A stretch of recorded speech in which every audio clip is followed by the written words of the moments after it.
Okay, now that the Kyrie hype has died down, are you guys still hyped for these?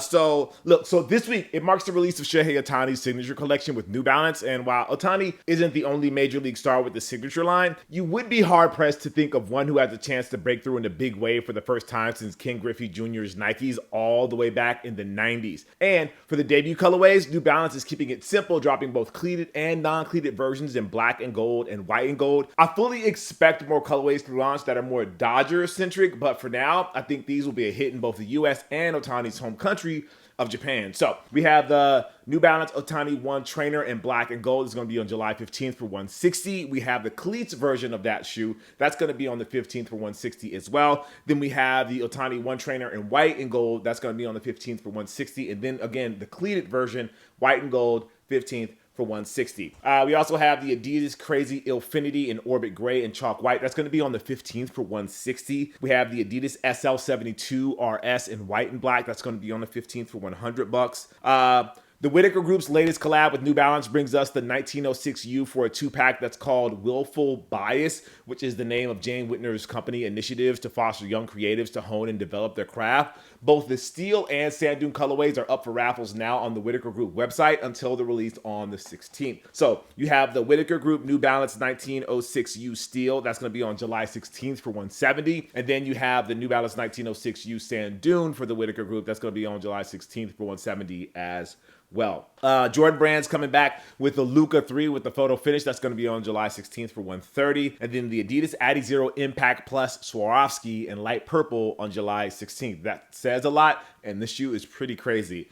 So we've got MLS and Adidas collab on the way that several teams are getting the Giselle treatment after Lionel Messi and Inter Miami got all the love. Well, Miami is still getting love here as they have their own Gazelle colorway, but at least some other clubs are now involved. So if you're an MLS fan, check this out. We have the Adidas Gazelle. That's going to be for Kansas City on the 16th for $110. If you're an LA fan, the LA Galaxy is getting their pair on the 16th for $110. Or if you are an LA Los Angeles FC fan, you get those on the 16th for $110. The Inter Miami pair is on the 16th for $110. And then the MLS Adidas Gazelle Portland Timbers, that's going to be on the 16th for $110 as well. For you Cortez fan, the Nike Cortez Oregon is going to be on the 17th for $90. You have the New Balance T500 Tory. This is going to be on the 17th for $110. For the collab stuff, we have the Cat in the Hat and the Adidas Rivalry. That's going to be the Adidas Rivalry Low. That's going to be on the 17th for $110. The Nike Book 1 and Lilac Bloom on July 18th for $140. Are people still hating on the Book 1? Is that still a thing? I hope not. We have the Kids Nike Dunk Low Black Croc. That's going to be on the 18th for $190. Then we have the Nike SB Dunk Low Trocadero Gardens. This is going to be on July 18th for $125. So with SBs dropping in all possible color combination, it takes a lot to stand out. And this pair, that's an homage to the Jardins du Trocadero that overlooks the Eiffel Tower, does a damn good job at standing out. The Neapolitan colors match nicely to the architecture and the beautiful vistas of France, and the buttery suede found on the upper gives these dunks a more lived-in vibe than honestly it's hard to do in 2024. We also have the Nike Air Pegasus 89 Golf. This is for the Open Championship. That's actually happening next week, I believe. So those are July 18th for $140. And this is to commemorate the final golf major of the year. Nike is taking us to Scotland to pay homage to the origins of the sport and the host of the Royal Troon. The upper is dope. It's decked out in saddle brown and light green and olive green with a pattern that is found on traditional Scottish kilts and a cork insert on the heel. Always love me some cork. Other neat touches include the graphic of a cloud daring any golfer who wants to try Royal Troon and old school links golf in general. Then we have the men's A Ma Maniere Air Jordan 3. This is in black and violet ore, and the women's A Ma Maniere Air Jordan 3 in burgundy crush. These are going to be on the 18th for $250 each. Now, with the alleged July 18th drop fast approaching, I would take this release date with a grain of salt. Neither Jordan Brand nor A Ma Maniere has confirmed a release, and usually the rollouts include a piece of creative to tell the story behind the sneakers. All we know for sure right now is that there will be a men's and women's release in different colorways, and that the men's pair in black has leaked while the women's white pair has not. So again, take that with a grain of salt.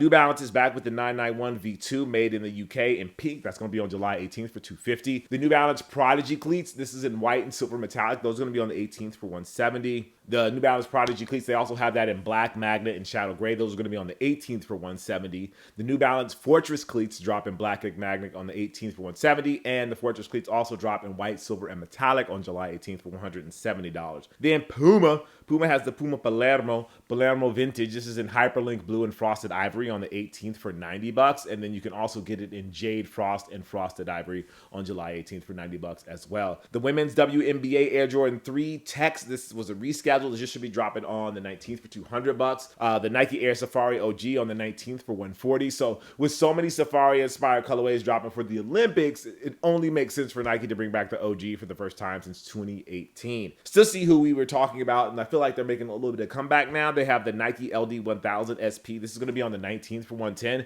It's a controversial shoe when they were one of Nike's first products in the early 1970s. So Stussy is bringing them back with a few updates like mesh and a suede upper, of course. We have the Asics Gel NYC 2055. This is going to be in cream and steel. This is going to be on July 19th for $130. You also have it in Glacier and Dolphin Gray. That's going to be on the 19th for $130. And then you have it in Pale Oak on the 19th for $130. And then you also have it in cream, just simply cream, on the 19th for $130.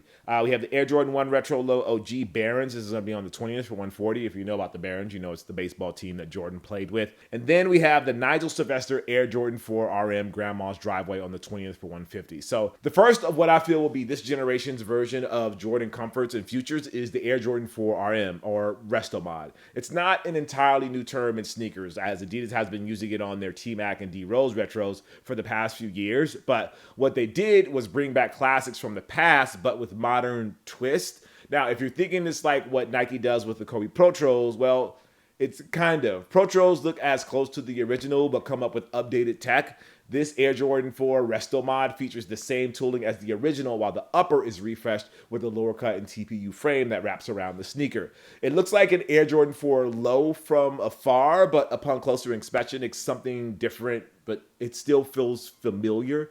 And with this debut release being a collab with Nigel, it's an homage to his grandmother's driveway and the green fence that surrounds said driveway and includes the Bike Air branding instead of Nike Air, which I think is super dope. Anthony Edwards' breakthrough year continues with a duo of Adidas AE1s that want all the smoke.